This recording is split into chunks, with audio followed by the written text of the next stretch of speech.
Hello and good evening, everyone. This is the Minnesota Sports Pulse, checking your vitals on our Minnesota sports teams, talking about the Minnesota Timberwolves and their game versus San Antonio Spurs tonight.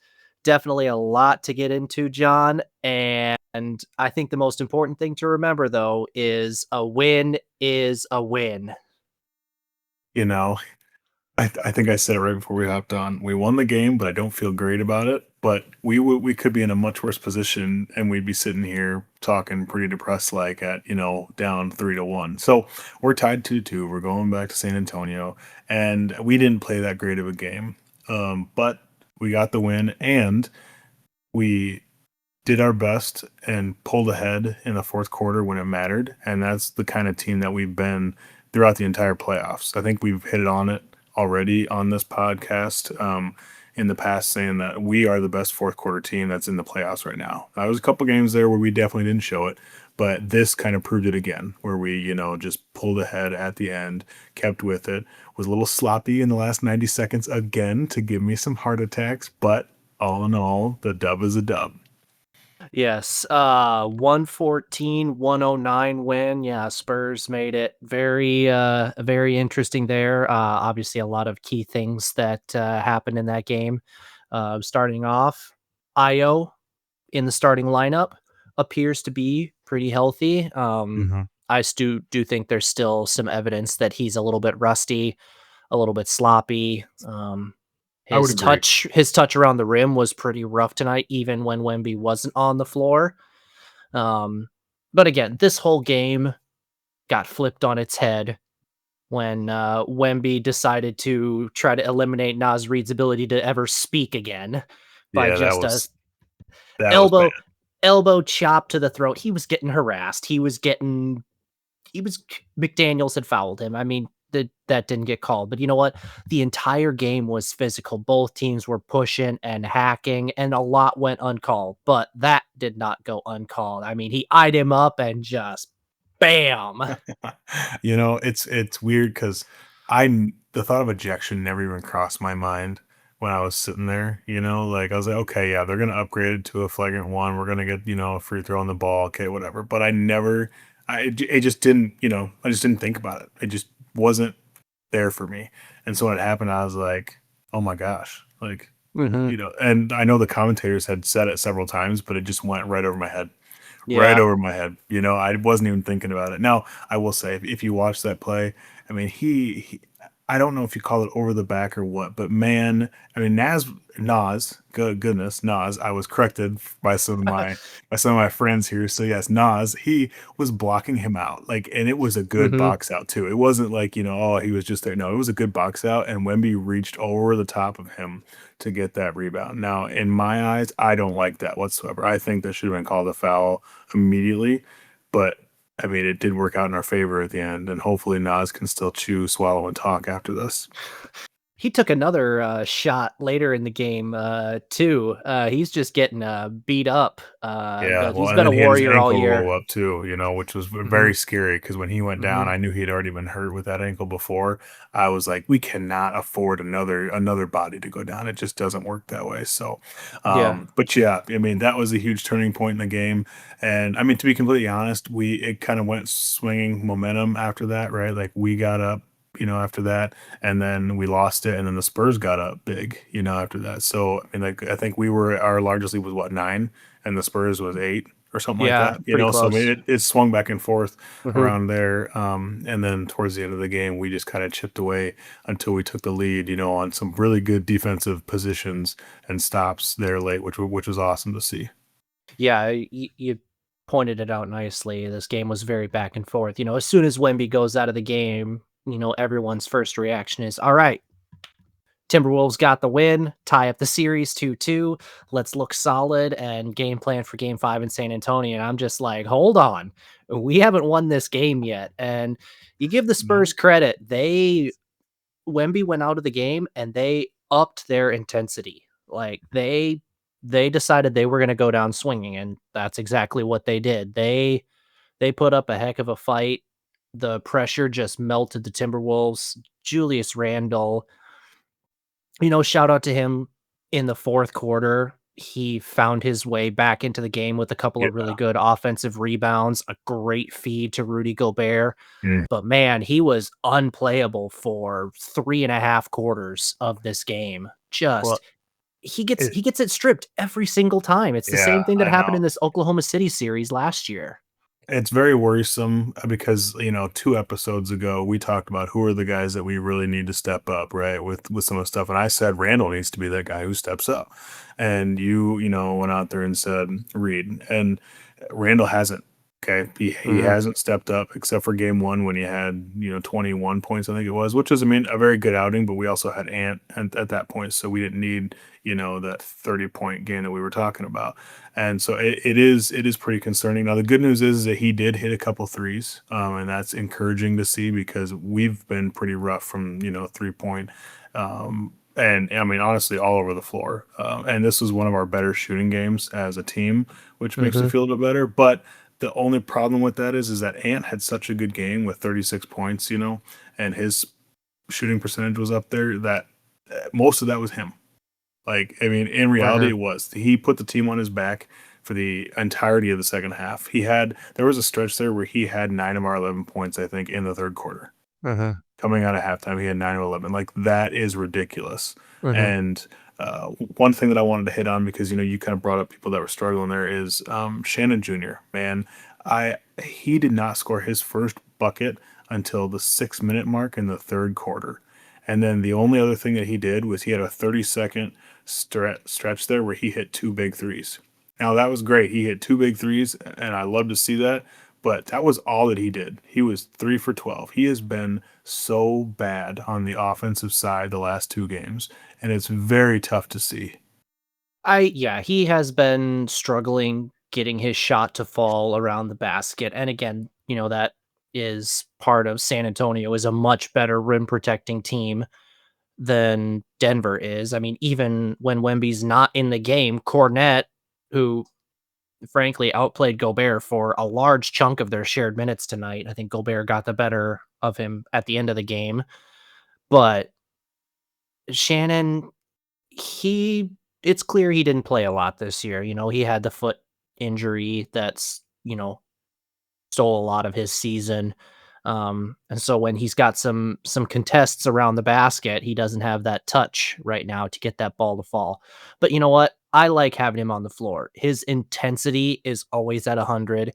I think he's upped his defensive intensity. He's picked some really good spots to make the smart defensive play and draw offensive fouls. I think that's been an underrated aspect of the last couple games that he's shown.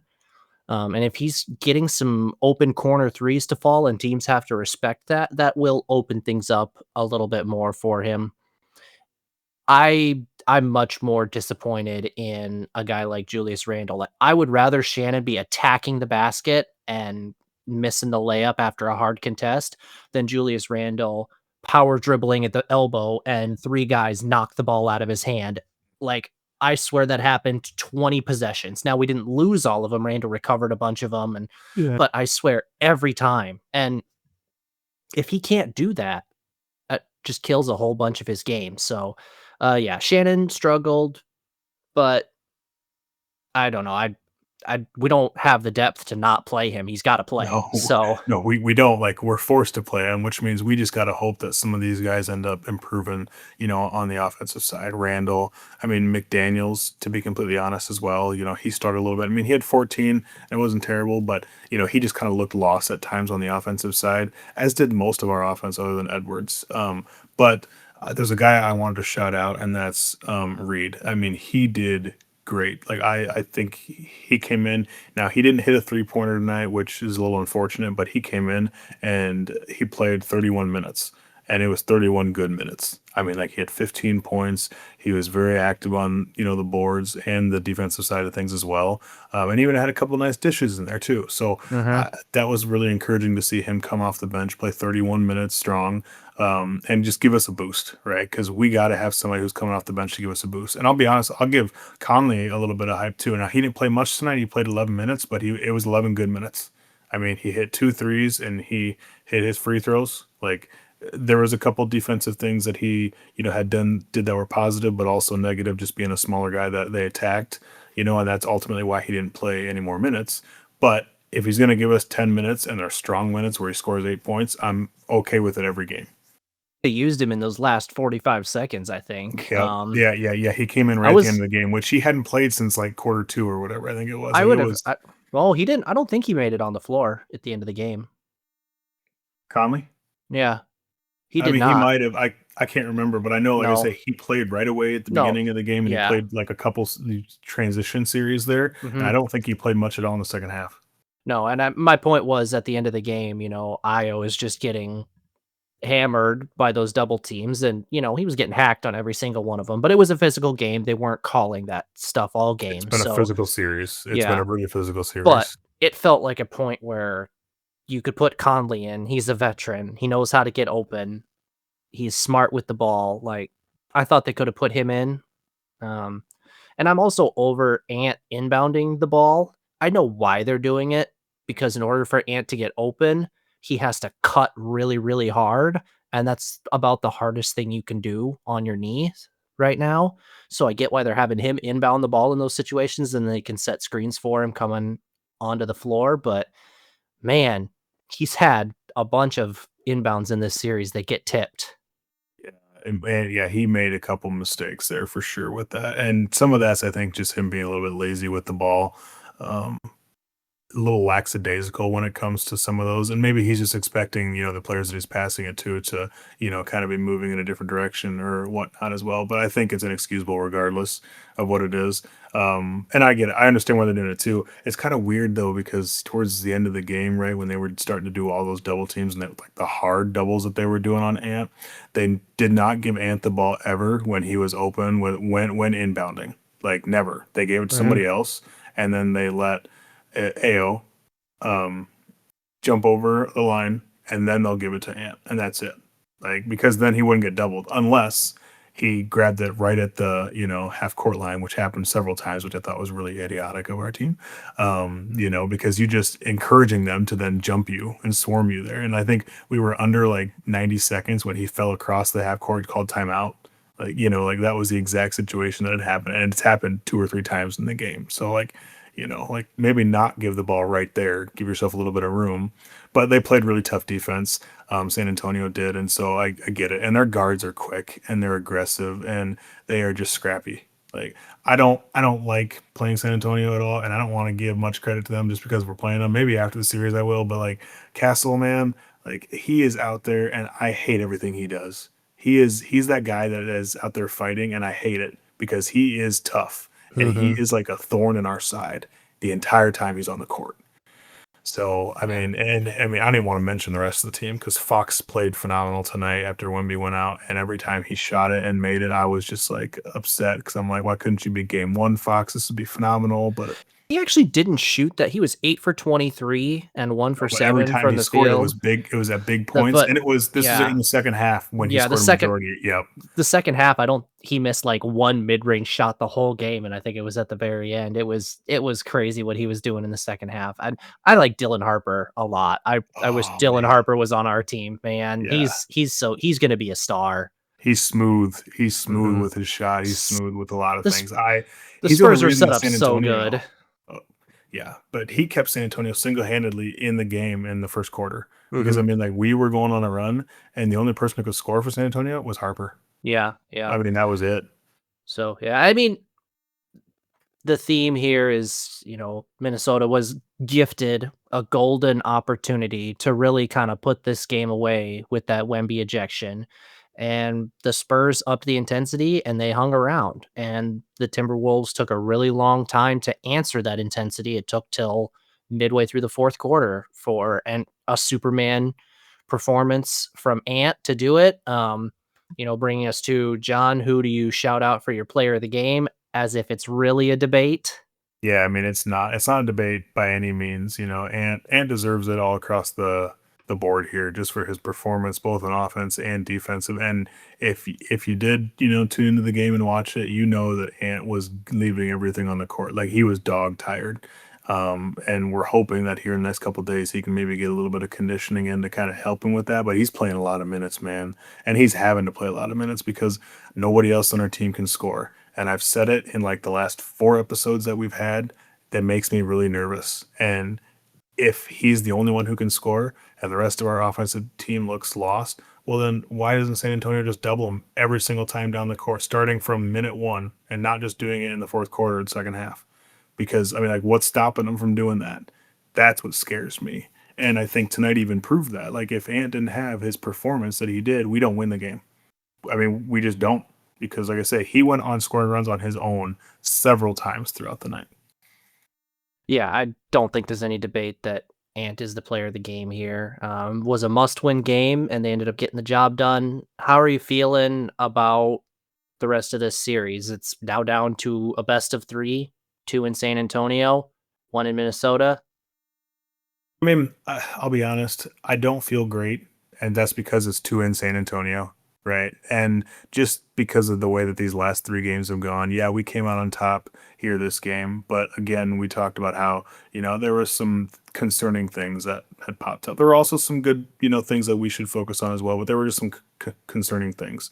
And we had those concerning things without Wemby, right? Like Uh-huh. we struggled without Wemby. And the Spurs are a great team. Even with Wemby gone, they're a great team. I mean, I think they were like, I think it said 13-6 when Wemby didn't play this year. So I mean, they're still a Uh-huh. great team. Like, I'm not taking anything away from that, but that's a little bit concerning. Yeah, they And did win a again, playoff game without him. exactly. And again, we are also injured. We're hurt. I understand we're not 100% too. So I need to continue to take that into consideration, but it's really difficult to do so, as you're kind of in the moment thinking about it.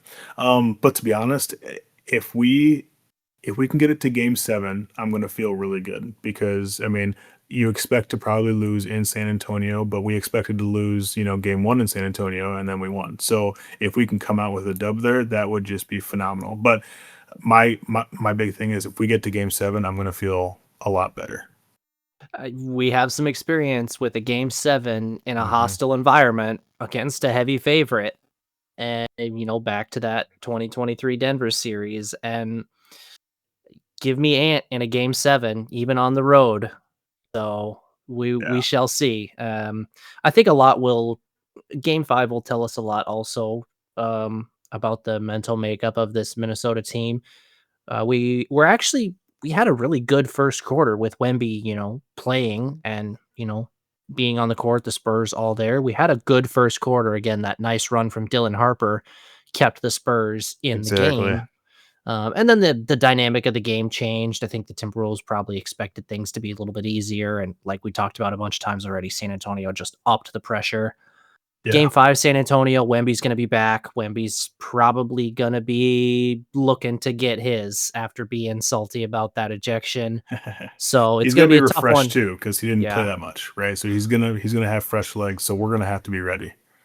It's a tough one. Be massive if we could win that game. Then we come home game 6 with a chance to clinch, but take it one day at a time. Any final thoughts before we call it a night here? I mean, the thing that I want to highlight is that we are 2-2 against a team that we were supposed to get swept 4-0. Okay, Everybody picked 4-1 that's or 4-0, and that's not exactly happening. 4-1, 4-0. That's not happening. All right, so like we are 2-2 against a team that we're not supposed to be here with. So regardless of how gleam it might look and how bad it might look at times, we're here and we're hanging. Okay. And we're a scrappy team. And if you've ever watched any sport at all, you don't let people hang around. Okay. You don't do it. And we're a team that you should not let hang around. And we are. So I feel pretty good about that. If I had to bet on anything, I mean, I'm going to bet that we're going to come out and we're going to play well. I don't know if we're going to shoot well, but we're going to play really well when we go to San Antonio because I think that we still have a chip on our shoulder. I mean, after them losing Wemby and they kind of hit us in the mouth and we had to react, right? And we did react in the fourth quarter and we ended up pulling it out. I think that was kind of like a come to Jesus moment, if you will, right? Like, hey, just because Wemby's out, this team is still a team that we need to be aware of, and we can't let up at all. So we need to come out firing again in San Antonio and see if we can set the tone there. Because what I'd I really don't like want to to win happen a is the yeah. opposite. Yeah, I'd really like to win the turnover battle. That We would be fluctuate really with that. nice. We It'd be really fluctuate nice with to it. I do in don't know what this it next game. is. We do need to get better. We have been sloppy up and down the court with several of our guys. It's not, I mean, Randall was sloppy down there too, but I think, to be completely honest, Io was pretty sloppy with the ball at times tonight. And we don't really have many other guys that we can count on, right, to handle the ball. We like Edwards will bring it up, Io will bring it up. You'll have McDaniels bring it up every now and then, but we didn't see it a lot at all tonight. And Randall doesn't bring it up that much either, but he gets it, at the elbow and other places as well. But like we didn't play Highland, and he was a main point guard for us all year. I can't even imagine Highland against this the I type of I can't physical either, pressure, and I'm not man. advocating for that. I'm just saying that he was a ball handler for us Mhm. a majority of the regular season. And Mhm. he's somebody that we're not counting on and not Mhm. playing to bring the ball up the court, right? So now we're counting on Conley, who doesn't play much. We're counting on Io and Edwards. And that's Mhm. it. Like we don't have anybody else that we're counting to bring up the court. Maybe Yeah. Nasrid will bring it up every now and then, but that's usually just to, keep some pressure off the other guys for just a minute or two, and that's it. Like it's not much. So we don't have that rotation that we can continue to bring in these new fresh legs to do that, right? And if Bones Island could do it, that'd be great. But the problem is he's kind of shown this isn't the series that he needs to be in. This isn't the team that he would benefit from playing well from. So Yeah, and even if we make it to the next round, he's not gonna be able to play against the Thunder either, as they're the exact that's, same team. I mean, this conference is stacked. I think we all It know that, is. and Mhm. and that everybody's rooting against the Thunder. Okay, we get it, we're there, but why not root for us first? Let's have us get there, then we can root against the Thunder. While we're playing them, that kind of a thing. So That's right. Alright, John, you wanna take us home here? yeah, I think it was a good talk, a good win from all of us here. 114 to 109. Just to recap that. It looks like we got Game 5 in San Antonio. I don't know if that's Tuesday or Wednesday. I I believe think it's it's 3 days. I believe it's Tuesday, but let me double check Is it here. Tuesday? Did they switch? Okay. It is, That yep, could be. Tuesday, So, 7 o'clock. hey, 7 o'clock, another earlier game. That's good for us. So, hey, Mhm. we'll be getting out another episode after that game with good recap. We're hoping it's going to be a really big positive one for you. But this has been the Pulse of Minnesota Sports. Don't forget to like and subscribe. We'd love to have you guys up on the team here. We'll catch you guys in the next episode.